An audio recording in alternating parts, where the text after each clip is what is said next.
art of riddling, Tiddler, is to use your brain as well as your eyes. If, for instance, you were to pass something what you'd never spotted before, such as that box, for instance, then the first thing you'd think is, by heck, that is something I've not spotted before. I wonder what it is. I've no idea, Mossop. Well, no matter. This will make a perfect test for you, Tiddler. This is a riddling lesson after all, isn't it? So, riddle out what that is, eh? It's a box. It's a box. Well, of course it's a box, Tiddler. Anyone can see that. What's in it, eh? Well, there might be anything inside it. Oh, there is. I can hear something moving about when I shake it. I wonder what it can be. Ah, that's for you to riddle out, Tiddler, not me. I wonder if it's a game of some sort. A game. A game. Dear, oh, dear, oh, Well, dear. what do you think it is? Ah, no. That would be telling, Tiddler. This is your test, not mine. I give up. What is inside? What? Well, it's, I will show you, Tiddler. I'll do. Oh! Oh, goodness. Oh, that made me jump. Is that what you thought it was, Mossop? Certainly it was, Tiddler. Certainly it was. Not surprised at all by that. Really? You seemed a bit surprised when it shot out of the box. Did I? Did I really? Well, I can't think why that was. No, it didn't surprise me at all. No, I knew it was going to do that, Tiddler. What exactly is it? Well, it's a Jack in the box. What? Oh, is that what it is? I mean, yes, that's right, Marjorie. That's what it is, all right. It's, smack in the box. Jack in the box? Yeah, one of them. Yes, that's what it's called, Tiddler. Tricky sort of name, that. So try to remember it, won't you? What's it for? Oh, what's it for? It's obvious, isn't it? It's... You tell her, Marjorie. It's a child's toy. I wonder who it belongs to. Well, it's not ours. We've never seen it before. It's not been bought in a shop. Somebody's made this. I wonder who. I think I know what they've made it from as well. What? One of the springs from my old armchair. Oh, really? What old armchair is that then, Marjorie? Come with me. I'll show you. See this armchair? It's getting very old now, and the springs have started to poke through the fabric. Look. I'm throwing it out because it's not very safe to sit on anymore. Why does the chair have springs in it, Marjorie? Well, to make it more comfortable. You see, the springs make it, well, springy and bouncy. Yeah, they made that there smack in a box springy and bouncy too, didn't I see. Those springs look exactly the same. Identical, that's what they are. You mark my words, Marjorie. Somebody has taken a spring from your chair to make that smack in the box with. And not just one either. There are quite a few missing as far as I can see. I wonder who would have taken them. I think I can guess that, Marjorie. Middler, that's who. He's taken them their springs to play some tricks on us with. You could be right. He is a bit of a practical joker, isn't he? He used to be, but he doesn't play tricks on people anymore. Oh, so he doesn't he? Well, why did he make that then? Answer me that. Well, I'll tell you why he made that. To give me the shock of my life when I opened it, that's why. And unless I'm very much mistaken, there are some other traps waiting for me somewhere. Do you really think so, Mossop? Oh, I'm certain of it. Well, what are you going to do about it? What am I going to do, Marjorie? I'm going to find that there young scamp and give him a good talking to, that's what. Middler! Middler! Are you in there, Middler? Now, Middler! Oh, Mossop, are you all right?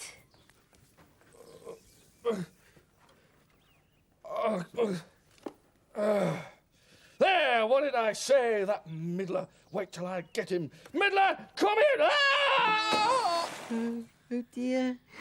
And I thought Middler would stop playing tricks on people. Listen. Can you hear that? Middler, there you are. Hello, have you been looking for me? Well, Mossop has. He wants to have a few words with you. Oh, yes, what about? About those tricks you've been playing. Tricks? I haven't been playing any tricks.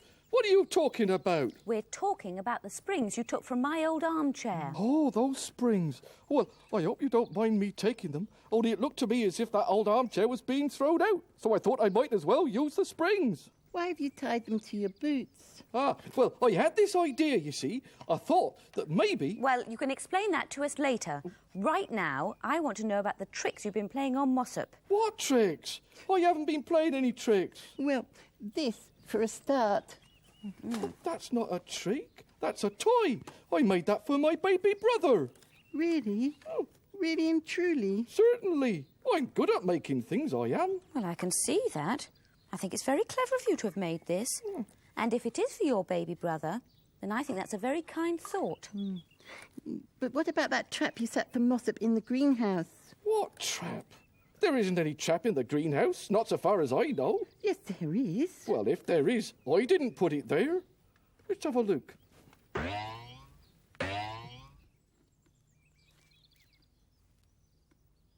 Well, I can't see...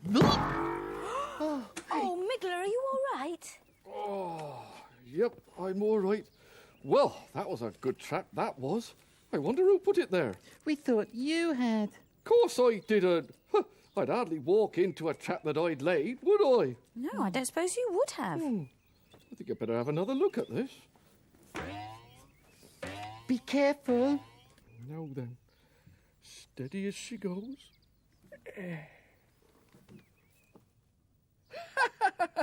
I see what it is. It's not a trap at all. There's some springs behind the door there. I'll show you. Here. There we are, look. I put them on the table there. They must have fallen off behind the door. No wonder they sprang back at me. Well, that's solved one mystery. Now, perhaps you'd better tell us why you've got these springs tied onto the bottom of your boots. It must be difficult to walk with them on. Oh, it is. But it's worth it to be able to jump so high. I could jump higher than my grandfather now. And you know how high he can jump? No, we don't. Oh. You've never mentioned your grandfather before. Haven't I ever told you about him? No. Oh, well, let me tell you now.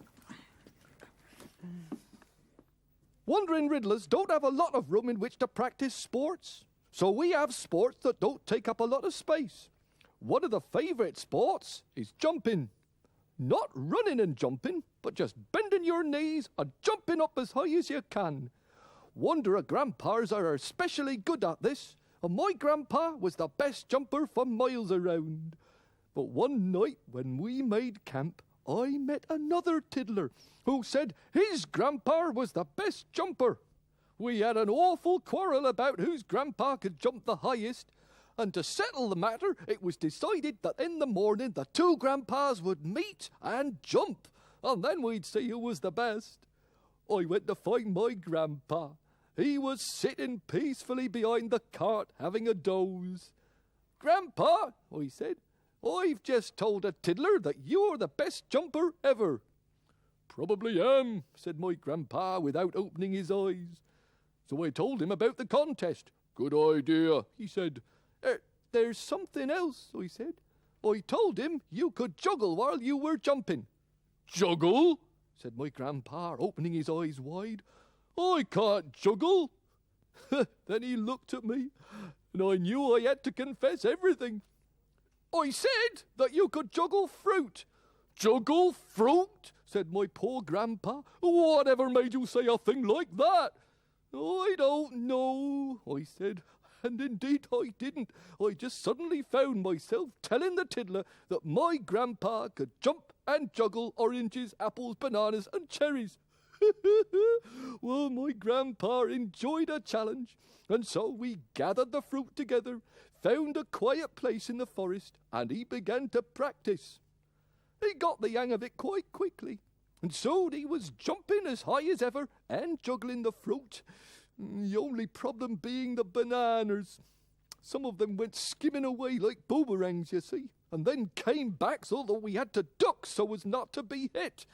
This made him lose his balance, not to mention the fruit. "I wish you hadn't said bananas," he said, as dawn was breaking in the sky. "The cherries are bad enough, being small and hard to see, but the bananas, they're a trial." Well, morning came. The crowd of Riddlers gathered, and the tiddler's grandpa jumped. He was quite good. Then my grandpa jumped and juggled the fruit. Up went the apples, the oranges, the cherries, together with the dreaded bananas. Well, the first 2 bananas that skimmed back he managed to catch, but the last one struck him on the head at the very high point of a jump. As it happened, he was hidden by the leaves of a tree at that moment, and he merely slumped over a branch, stunned. When he didn't come down, my grandma shrieked, "The angels have taken him!" But the rest of the crowd thought that he jumped so high that he was just a long time coming down, and they said he was the winner. Well, me and the tiddler knew what had happened, 'cause we saw the soles of his boots in the tree. We had a good laugh about this and became the best of friends. Well, is this story true? Of course it's true. Well, bits of it are true.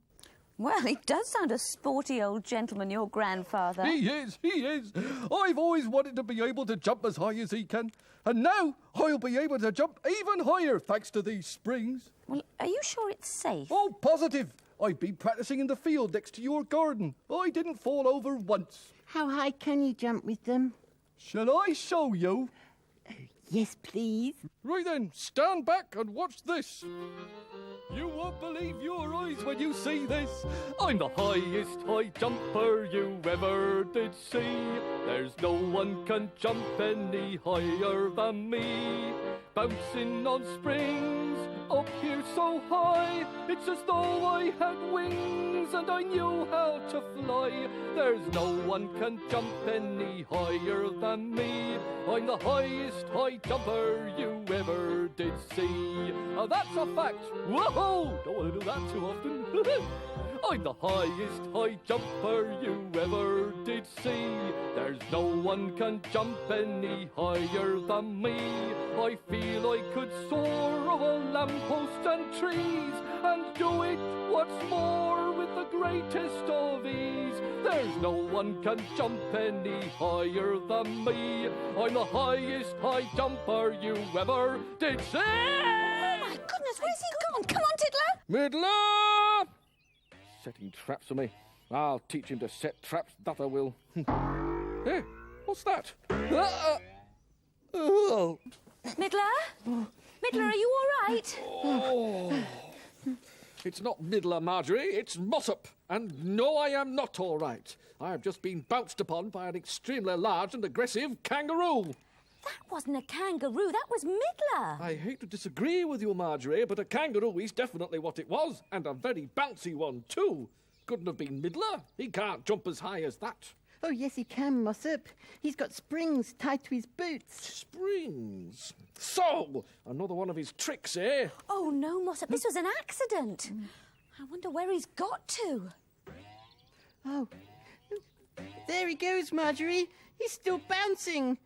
After him. Oh. Well, aren't you coming, Mossop? I am certainly not, Marjorie. Well, he might need some help. Come on, Tiddler, we better go. Well, I think it's disgraceful, quite frankly. Bouncing around all over the place, knocking people over left, right and centre. I've had enough. I've been bounced upon. I've been thrown down my well. I've been given the shock of my life. What I need now is a nice, comfy sit down. Ah! More springs! Look out! I can't stop! He's coming back this way, Mossop. Run for it! I'm not running for anything. I've done enough running. Middler can't make me run, so he can't... On second thought, wait for me, Marjorie! I'm coming! Ah!